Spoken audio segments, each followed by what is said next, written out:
Di mana lokasi tembok Dzulkarnain yang misterius itu? Selama beberapa debat, para penjelajah, sejarawan, dan ulama mencari jawabannya. Mari kita telusuri jejaknya. Banyak peneliti Islam klasik, seperti Al-Idrisi dan Al-Masudi, menunjuk ke pegunungan Kaukasus di antara Laut Kaspia dan Laut Hitam.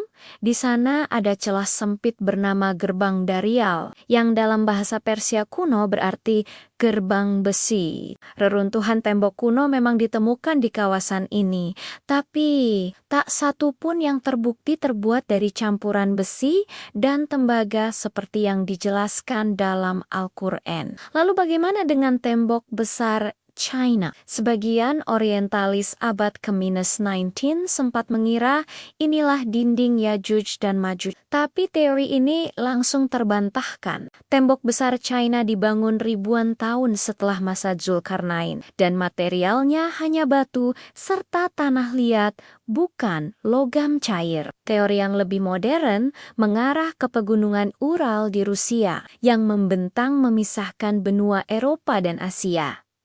Lokasi ini cocok dengan tafsir antara dua matahari terbit dan terbenam. Walaupun beberapa artefak logam purba ditemukan di sana, tidak pernah ada bukti struktur dinding raksasa yang sesuai dengan deskripsi Al-Quran. Ini membawa kita pada kemungkinan keempat, yang paling membuat penasaran. Ulama tafsir seperti Imam Al-Qurtubi menjelaskan bahwa bisa jadi Allah sengaja menyembunyikan lokasi dinding itu dari pandangan manusia. Artinya, tembok Zulkarnain mungkin masih kokoh berdiri, tapi berada di tempat yang tak bisa kita jangkau. Entah jauh di dasar bumi, di salah satu kutub, atau bahkan di balik dimensi lain yang hanya Allah yang Maha Tahu.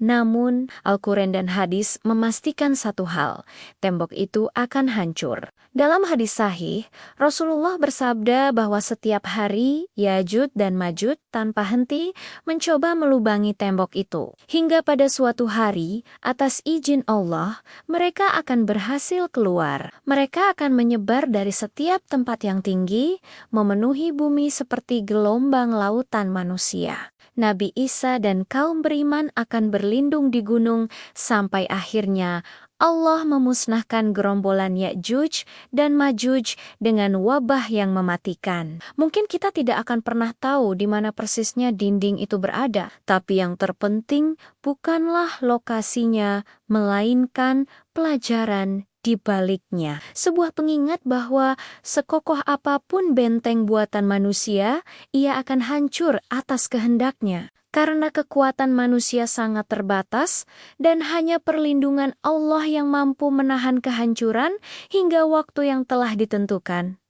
Terima kasih sudah menonton. Jangan lupa untuk subscribe dan bagikan video ini agar lebih banyak yang mendapatkan manfaat. Sampai jumpa di video berikutnya.